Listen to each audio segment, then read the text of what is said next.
In today's video, we discuss a Massachusetts law that is widely considered to be the most prescriptive state data security law. The law, which is commonly known as the Massachusetts State Security Law or 201 CMR 17, came into effect in 2010 and establishes detailed minimum standards for safeguarding personal information contained in both personal and electronic records. The law is particularly notable due to its list of the specific types of activities and procedures that businesses holding personal information must take that go far beyond the standard breach notification mechanisms. Some of these mechanisms involve significant information governance elements. In Massachusetts, personal information is defined as the name of a Massachusetts resident plus a sensitive data element such as a social security number or other similar identifier. So far, nothing special. Now, here is where things get a bit complicated. As mentioned at the outset, the Massachusetts law is extremely prescriptive. The first thing that companies processing personal information must do is to designate an individual who is responsible for maintaining data security compliance.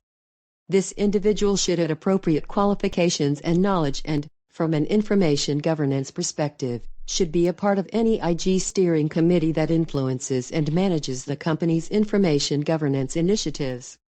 Entities that process personal information must also take concrete measures to anticipate risks, and should document these measures.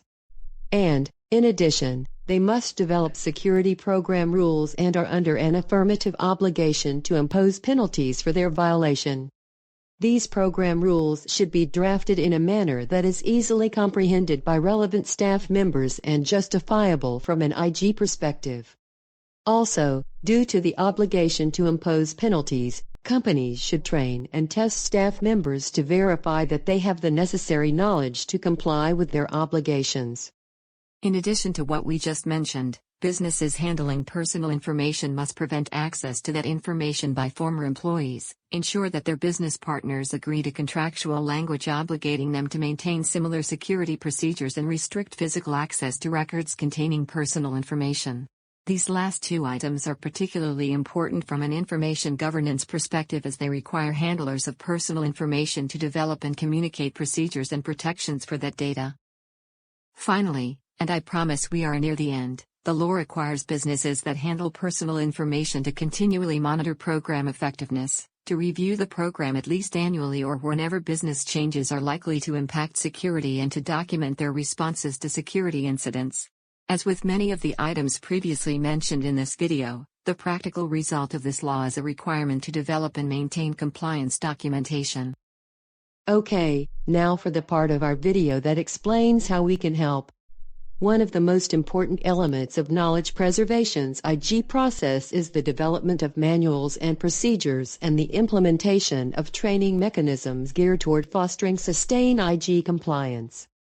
Because IG is a multidisciplinary exercise, we work closely with our clients' individual teams, which include both technical and legal or regulatory personnel.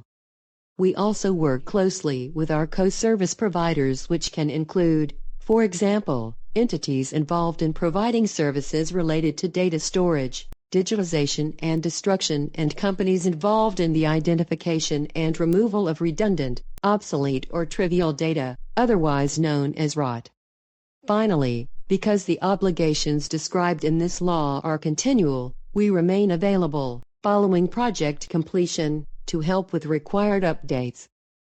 Contact us today to discuss how we can help to drive your compliant information governance program.